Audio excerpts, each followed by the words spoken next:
Welcome to Bamfordrose and another question of the week.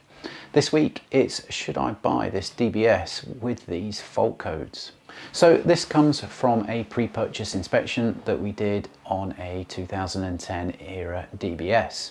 Now the car was pretty mint, and from looking at the condition of the exterior paintwork and the interior, the mileage, its service history, it was definitely one to go for. Now when we arrived, we thought that this pre-purchase inspection was just going to be box ticking because it really did look a good car. Price was right, everything was good about this DBS. The pre-purchase inspection revealed nothing out of the ordinary, the odd bits of consumable wear that most of them have, and all was looking good until the final bit of the pre-purchase inspection, which is the diagnostic laptop check.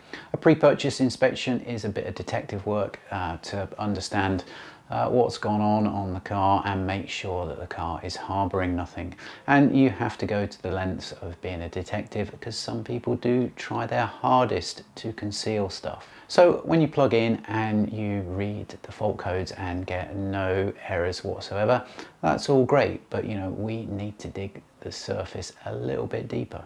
What we do is unplug typically a throttle body connector and then turn the ignition on. Now that is going to generate a fault code for the throttle body, which the engine management system can no longer see, but we're not interested in that. What we want to do is we want that serious fault code to trigger the freeze frame data. So this is the snapshot of data that the engine management system takes when a serious electrical malfunction has occurred. As you can see from this screenshot, you get a list of parameters, and what we're interested in looking at is one that's quite close to the bottom there, which says number of engine warm-ups since the fault codes were last reset. Now in this case, it had only been warmed up 6 times since someone has reset the fault codes, and the line underneath that is how many kilometers it's traveled since that last fault code read. So what we should be seeing is that the number of kilometers recorded here is the same as when the last service was performed, because that should really be the last time that the laptop went on the car to reset fault codes. But if, like this car, we can see that it's traveled a very short distance and only warmed up a small number of times since the fault codes were last reset, then this is an alarm bell. So after that, we test drove the car, and the garage that was sort of chaperoning us and administering the sale was quite reluctant for us to test drive the car. They only wanted it round an industrial estate where they were based, didn't really want us to go out on the highway. Round that industrial estate, it then triggered a transmission fault code, which is this one pictured on the list here. Now this is a fairly nondescript code, P0705, and that could be a range of issues. Obviously all the codes underneath that are because we disconnected the throttle body, and that's generated some codes which the system displays now.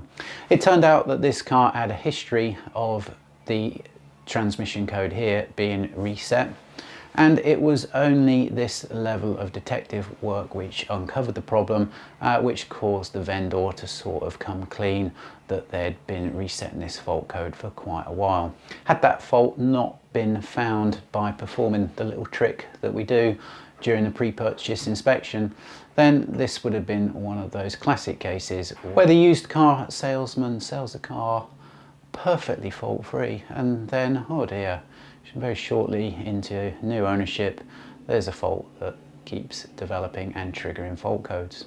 Just goes to show that the level of detective work on the electronic side of a pre-purchase inspection is just as important as the mechanical investigation. Because the vendor couldn't provide a satisfactory fix to this problem, then the customer that we performed the pre-purchase inspection for this car bailed on that purchase. Unfortunately, it takes the AMDS kit, the official factory laptop diagnostic kit, to perform that little trick, and someone generic performing a pre-purchase inspection isn't going to go or isn't going to be able to go to that level of detail, unfortunately. Meaning really only independents with the AMDS diagnostic kit can perform pre-purchase inspection to the level needed. Hope you enjoyed that question of the week, and we'll see you on the next one.